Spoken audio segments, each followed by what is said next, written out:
What's up guys, my name is Chronicles here on this Destiny 2 video, and today we're going to be talking about how to do the Destiny 2 Scourge of the Past raid that released with Black Armory yesterday. Now I only completed this raid just yesterday for the first time. I was watching a whole bunch of streams otherwise, and I finished around 180th team in the entire world, and I have all of that to thank to my clan, so shout out to them. Links to their Twitch in the description down below. I believe they were first in France and they were third on console. They absolutely tore it apart, the best clan ever, and they carried my sorry ass 624 light through the raid as like 645s, and god damn, they got so much better power than I did. It was ridiculous, but either way, huge shout out to them. Thank you so much, and check them out. Link in the description down below. They are awesome. But in this video, I'm going to be showing you how we did the raid, the best strategies to do every different part of the raid, and of course something that's very noob friendly, as I was a very low power. To be completely honest, this raid is really not that complicated. It doesn't really take that long either. My first attempt, when they already knew what they were doing, took literally an hour. So it's not something that will take you hours and hours and hours like the last Wish raid might, but it is definitely something that you would need to know what to do.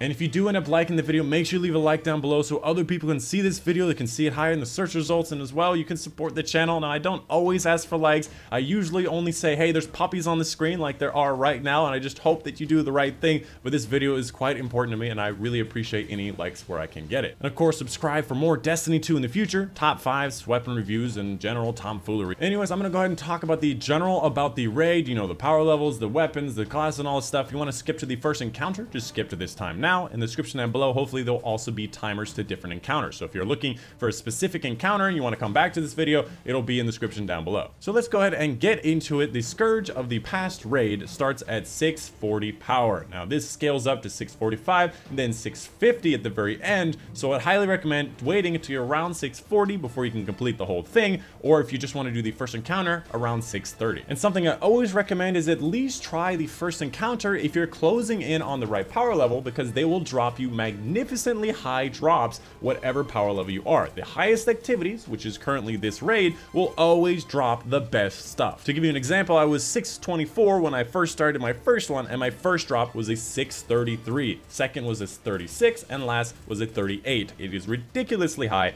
and you should definitely at least give the first encounter a try, even if you can't get through the next few. Next up, let's talk about weapons. Honestly, I would recommend a long-range loadout, so things like scout rifles definitely excel with those long-range snipers from the Vandals, the high buildings, the open areas. The fact there's vehicles in it, they made this a very large area in multiple different parts of the encounter. I would recommend using some scout rifles. However, there are opportunities to use Chattering Bone and Midnight Coup in multiple of the areas as well. As far as power weapon goes, just go with whatever you're most comfortable with. I definitely think that 1000 Voices is probably the best at killing those elites, the easiest at the very least. And I also would highly recommend using Whisper for the final boss fight, as you're going to need to do a lot of damage over a long period of time. As far as classes and subclasses go, I wouldn't say any one of them are really that specifically required. I would definitely say that having a Radiance Rift for the Warlock is nice, but with the mechanic on the boss, Radiance doesn't really get used as often as it should. So technically, I don't think any class is really that required, and as far as supers go, use the best kind of elite killing or group killing supers, like roaming supers, that you can, and whatever you're the most comfortable with. Anyways, without further ado, let's go ahead and talk about the first encounter. An encounter that's really not that complicated, that has a lot of really cool and fun elements to it. So the basic premise behind this area is you need to gather 4 radiant batteries and put them in their respective battery boxes so you can open up the gate to the next area. So the first thing you want to do when you spawn in is find the middle building where the map is going to spawn. You can see in the video here, this is where you need to go. Once you find this spot, you're going to need to kill a berserker for his radiant battery and put it in the battery box right next to this. So the basic idea behind killing berserkers is you need to attack them with 2 people at one time. So there's going to be a glowy part on his back and his front that's going to open up when he releases that cloud around him. You need to shoot or melee both of these at the same time, and that will make it so you can actually damage him. Once he's damageable, take him out with whatever's the most effective.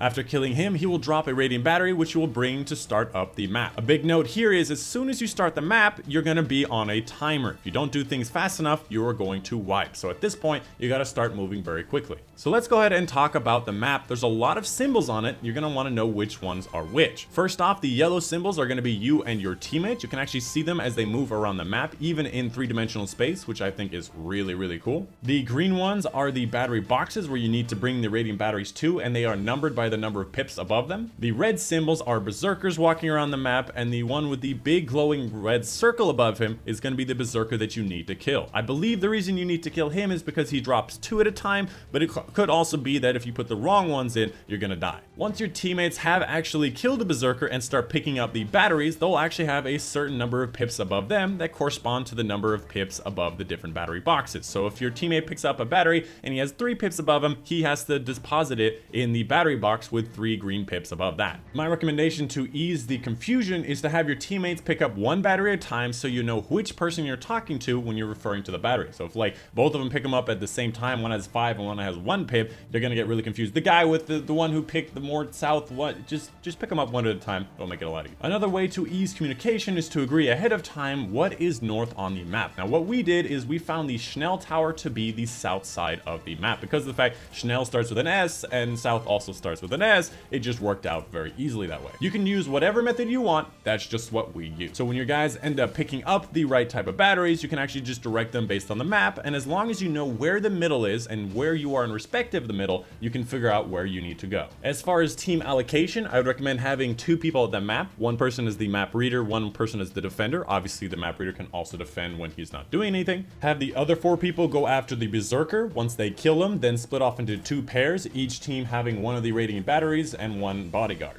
After that, it's just a rinse and repeat. You'll see a new location of the new guy with the big red circle above him, the new berserker that comes in. Just direct your teammates to that new location. They kill him, they get the new batteries, they go to the new locations. And I do believe after putting in 4 of those radiant batteries, you should unlock the next area, but it could be 6. I could be wrong about that. Either way, it's the same every single time.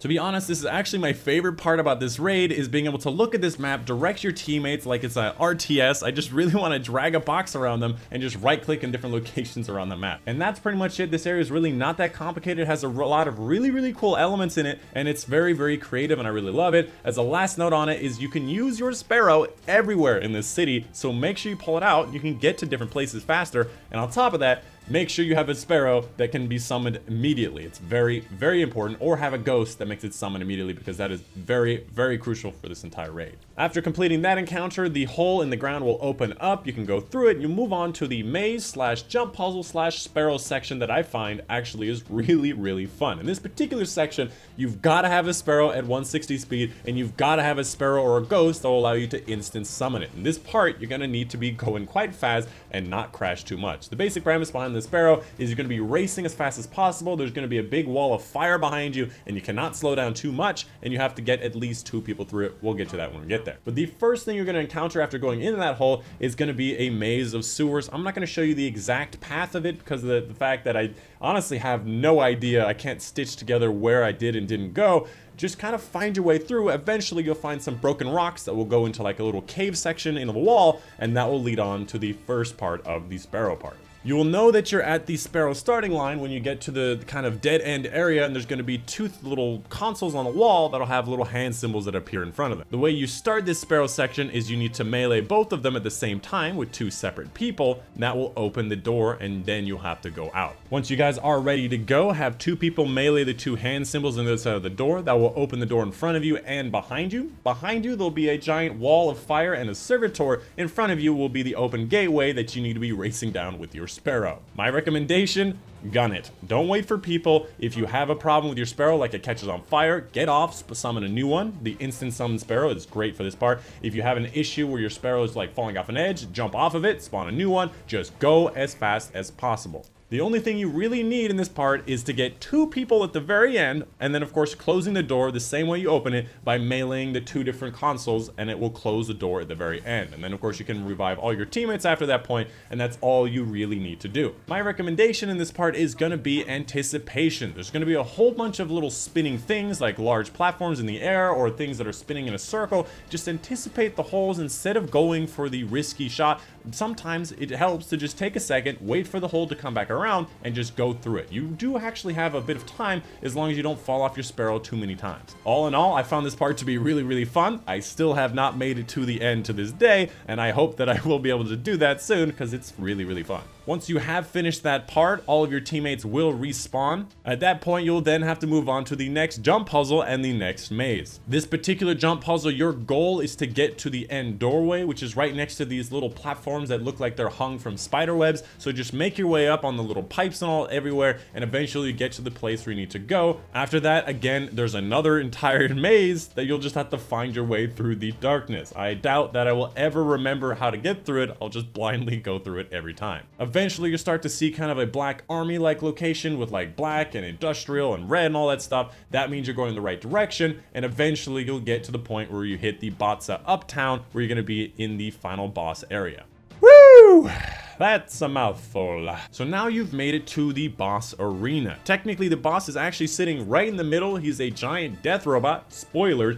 Dope as hell. Probably was in the thumbnail anyways, so not spoilers. What you have to do is damage him enough so that he can come out so you can actually kill him. Now the way you damage him, the only way to damage him, is with Drake tank fire. That's right, there's actually Drake tanks in this area as part of the raid. Can't believe they waited this long to bring back the Drake tanks, which is part of the reason why this area is so big and open, is so that tanks can run through pretty wild. Now in this area, there's a slightly different mechanic than the other parts, but this mechanic will continue on to the boss fight, so make sure you're paying attention. So the first thing you want to do to start the fight is kill off this big servitor. Now this big yellow-held servitor will respawn multiple times during the fight, and every time you do kill him, it will disable the phase generators, which is basically the shocky walls that allow you entrance to the underground. Once you get underground, you'll be able to pick up different buffs that will allow you to spawn the different Drake tank. Now each one of these buffs will be at the different little machines. There'll be 3 different machines in the underground section around a large circle area. Now here's the catch. You actually have to get 2 of a very specifically colored buff to be able to actually use it on the Drake tank. So let's say you go down below, you find the little machine you need to find, and it'll be a pink cube. Don't worry about the shape, that's just a red herring. Just look for the specific color. Once you see that pink, melee it and you will get a buff and an aura around you. You then have to find a second pink one. There'll be 3 colors. I think we had white, blue,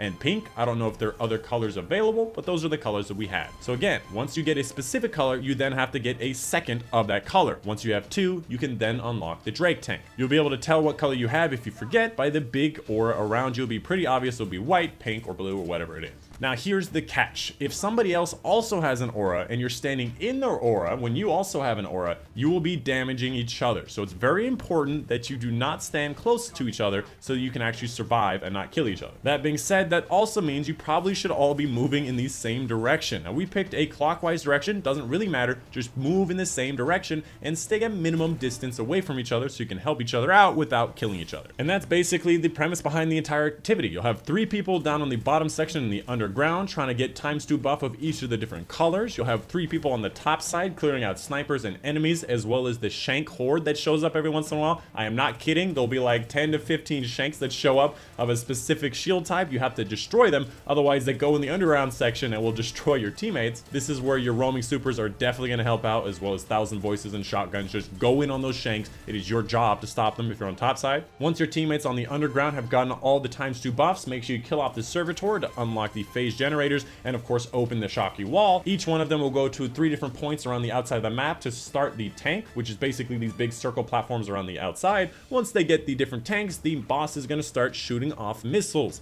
These missiles hurt and they will destroy your tanks quite quickly. So your job is to stay alive as much as possible, which means with your tanks, make sure you spread out so you're not bumping into each other, and just unload on the middle section where the boss is. I believe we did this in 2 phases, so it is definitely possible to do it in 2 phases. I don't know if it's possible to do it in 1 phase, but if you do end up having to do a second phase, it's the same thing as before. Send 3 down below, get your buffs ×2 on everybody, come back up, get your tanks, and just blast the boss away. And honestly, that's pretty much it. There's really not much more to it. It's just going to take a little bit of timing and as well as a little bit of practice. And the last thing I want to say about this is I do believe there is a white mechanic where a big solar explosion happens. I do know that happens on the boss. I would only assume that there's a white mechanic in every part of every raid, as there usually is, so make sure you're moving as quickly as you can. So now that you've finished the previous encounter, congratulations, you've reached the boss fight. Now this boss fight uses pretty much all the mechanics that we've learned learned thus far and combines them in a single activity. So you'll see the berserkers returning, the map returning, you'll see the auras around you,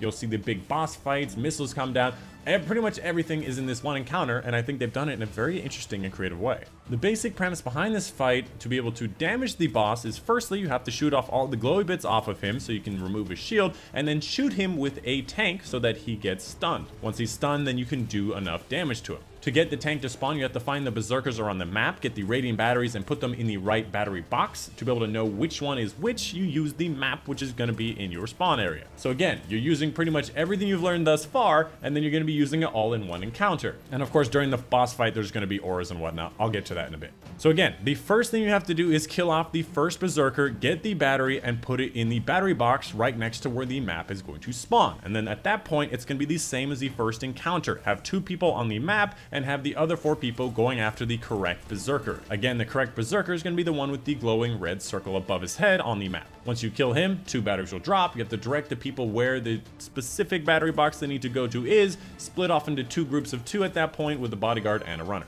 In my understanding, you have to get 4 of those batteries and put them in 4 battery boxes to get the Drake tank to spawn. While your runners are going after those berserkers, the people in the map room should start getting the boss ready. That means popping off all but one of the glowing spots around his body. Now, there's going to be white glowing spots on his knees, on his head, on his back, on his sides. There's going to be them everywhere. I forget exactly how many of them. There could be around maybe 8 to 10 of them. Just pop off all but one of them. I recommend just one of the knees since they're pretty much the easiest to hit. Once you do pop up all of these, his shield will go away, and then you can stun him with the Drake tank. So as soon as the runners are out there done with their batteries and their battery boxes, they spawn 1 Drake tank, you break off the shield, those little glowy parts, and then you can shoot him and stun him with 1 Drake tank. Now we kind of just abandoned the Drake tank. You could probably use it for DPS as well, but we didn't really find it that useful because Whisper is just godly. So after you break off the shield and you stun him with the Drake tank, pretty much everybody gather up in the spawn area, but try to spread out just a little bit. Pretty much handle the DPS as you normally would, just absolutely just dump into him with the whisper shots, get your whispered breathing, and just get as much damage downrange as possible. Every once in a while, he's going to send out these little pulses that are going to give an aura to everybody around the area. Now, everybody's going to get one of those 3 different auras, the pink, the blue, or the white. Now again, the reason you spread out is so that you're not going to be in each other's auras and not going to kill each other. However, there's going to be a catch to it that I didn't even realize at first. If you're in an aura of a different color, you're going to get damaged. However, if you're in an aura of the same color, you're going to get double damage against the boss. Now, in my opinion, you honestly should just not worry about this and just go for the regular kind of damage and just do this in multiple phases, because trying to find who has the right color and get next to them and avoid going through the other people's colors, you're going to end up killing each other so very often. Now, we did not do this, but it's probably a decent idea to try to designate a specific location for each color. Let's say pink on left, blue in the middle, and white on right. I don't know, just pick whatever you want to do. And as soon as you get the buff, everybody stop what they're doing and just dart over to the location you need to go, and you'll be next to the person with your specific color. However, the boss pulses the aura twice, I believe, so you're going to have to switch it up twice during the fight. In my opinion, don't worry about that. You're going to lose your whispered breathing. You're going to waste so much time running over each other and killing each other. Don't worry about it. Just keep shooting with the whisper, and if you happen to be next to somebody with the same color, just scoot over next to him. You'll get double damage. And once you've completed that damage phase, he'll retreat back into his death robot, and then you can do it all over again. Just rinse and repeat. And the last thing I wanted to mention on that particular boss fight is you have to get those berserkers down and the batteries in the battery boxes as soon as possible, because the boss the entire time will be charging his solar cannon, which will wipe out everybody on the map. You'll be able to see how charged he is by his left shoulder. His left shoulder will start to glow more and more, and eventually you'll just explode into fire. Now, as some general notes about this particular boss fight, every once in a while the boss will start to shoot off missiles, which you'll see as the big red circle locations around you. They'll explode. They'll probably kill you if you're not paying attention. Around the area, there's a bunch of different snipers. Vandals are pretty much everywhere. There's servitors and dregs and shanks everywhere. Basically a bunch of little ads, although there's really not a ton of ads. Nothing you'd really need a super for, so just use your super whenever you're most comfortable with. Use supers to survive. And of course, the bottom section, the underground section, is just not used in the boss fight, so don't worry about that. And I think the very last little point about it is the boss does eventually get a jetpack and starts flying, so be careful because the boss will not only be shooting the map people, he sometimes goes after the runners and it can be a big hassle. And that is pretty much it. That is the entirety of the raid. I've got to say overall it is probably just a little bit easier than the Last Wish raid. However, it's probably very similar in difficulty. However, it is a lot shorter. You can probably get through this in 30 to an hour. If you're inexperienced, it might take a little longer, but once you get experience with it and you're a decent light level, I assume this could be very easily a 30 to 40 minute raid. As far as the quality of this raid is, I would actually say this is probably one of the better raids. Now, a lot of us weren't expecting a lot from a kind of raid lair sized raid. This one had a lot of very interesting and fun mechanics with the raid, finding the berserkers, having the different ores and stuff. It is definitely very interesting. I would have liked to see the ore thing get flashed out a little bit more because that double damage thing just doesn't seem very plausible, and I wish that they would have it more active during the entire boss fight. And that's pretty much the video. Make sure you leave a like down below if you did like it. If you reached this point in the video, make sure you hit that like button. Yeah, remove the dislike you had from earlier because I ran too much. Put that like button. You know you like it. Here's one puppy for you. Very quick for those people who still need some encouragement. Just wanted to keep you salivating there. And of course, subscribe for more Destiny 2 tutorials, tips, funny moments, and general tomfoolery in the future. Of course, I've been your host, Iconic, and I'll see you guys on the next one.